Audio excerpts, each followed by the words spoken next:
Dengue వ్యాధి నివారణకు గాను ప్రతి ఒక్కరూ కృషి చేయాలంటూ జిల్లా వైద్య ఆరోగ్య శాఖ అధికారి జయచంద్ర మోహన్ అన్నారు.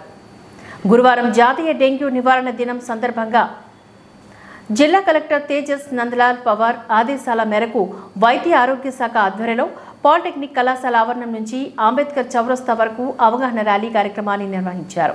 ఈ సందర్భంగా జిల్లా వైద్య ఆరోగ్య శాఖ అధికారి మాట్లాడుతూ డెంగ్యూ వ్యాధి దరిచేరకుండా ప్రతి ఒక్కరూ తగు జాగ్రత్తలు తీసుకోవాలని సూచించారు. ఇళ్ల పరిసరాల్లో ఎలాంటి నీరు నిల్వ గాని, కొబ్బరి చిప్పలు గాని, పాత టైర్లు గాని లేకుండా చూసుకోవాలని హితవు పలికారు.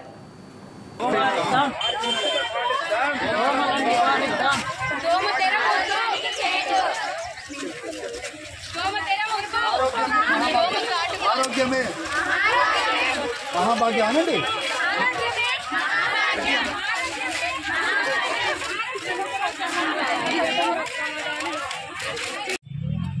ఓకే సార్, అందరికీ నమస్కారం. ఈరోజు నేషనల్ డెంగ్యూ డే. దీని గురించి మనం తెలుసుకోవాల్సింది ఏంటంటే, డెంగ్యూ మోర్ దెన్ ఒక 100 కంట్రీస్ పైన మనకు డెంగ్యూ వ్యాప్తి జరిగింది, ఎండమిక్ స్టేజ్లో ఉంది. సో దీనికి కారణమైనది చిన్న మస్కిటో, ఏడీస్ మస్కిటో అని అంటారు.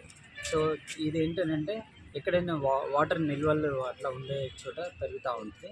సో ఈ సింపుల్గా వాటర్ నిల్వలు ఉండే ప్రదేశాలన్నీ మనకు అవి నివారించుకొని అక్కడి నుంచి డ్రై డేగా మనం ఎవ్రీ ఫ్రైడే కూడా చేస్తూ ఉంటాం.